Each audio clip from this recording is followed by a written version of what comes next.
Okay, so here we go. We're going to do a little quick, dirty animation about how to do this particular problem. So let's start with a couple things. Let's start first with the input shaft. You have the information here.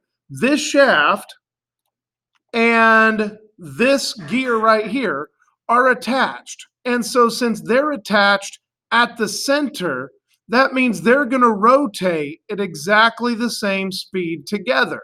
So given that information, we know that if I have an input shaft that has 40 RPMs, and it has times 2 pi to turn revolutions into radians, that gives us 80 pi radians.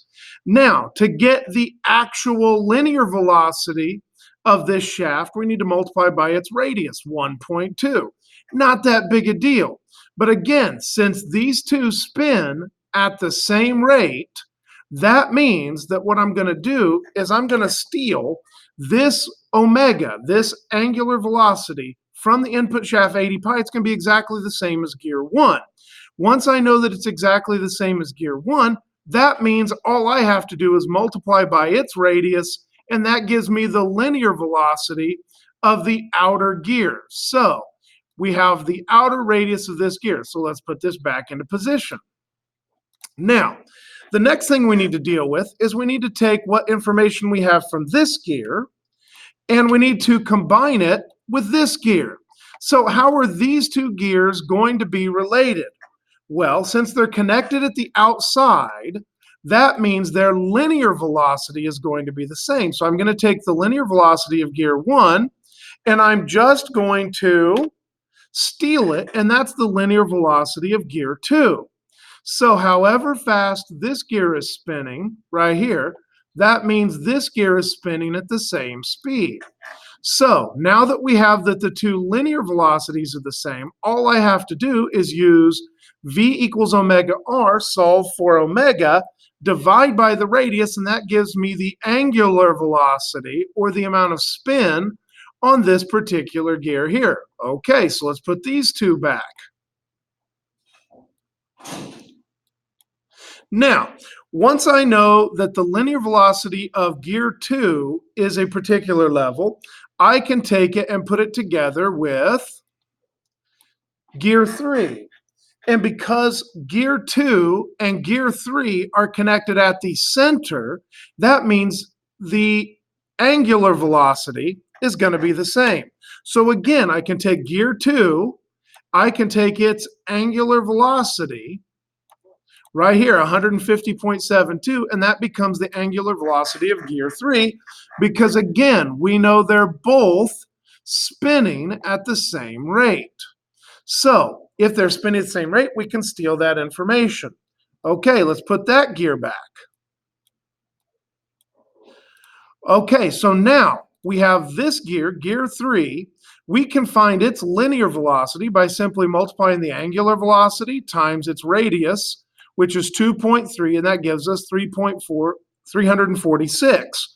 Now, once I know the linear velocity of this gear, and I know that it's connected to this gear on the outside, that means however fast this gear spins on its teeth, that means this gear over here is going to spin that much on its teeth as well. So what I can do is, again, I can steal some information.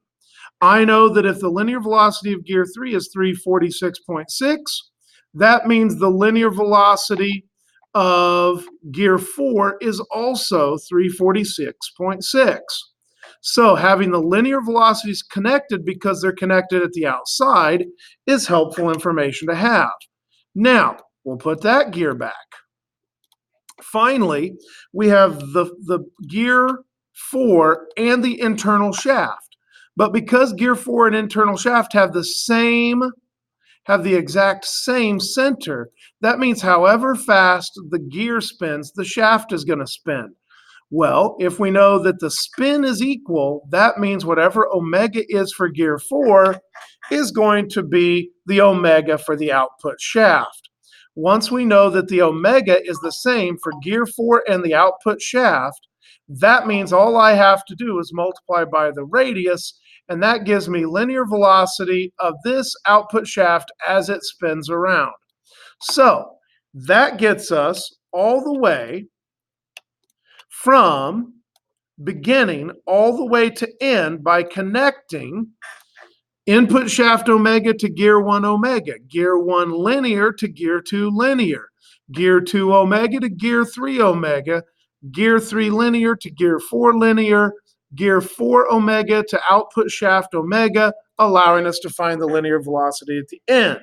So, ladies and gentlemen, it's not really that hard.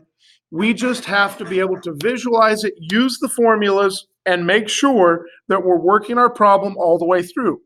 Could you leave it in terms of pi? Sure, you could, but in this case, using decimals was probably the best idea ever. With that, thank you very much. This has been a production of Discount Animation Studios.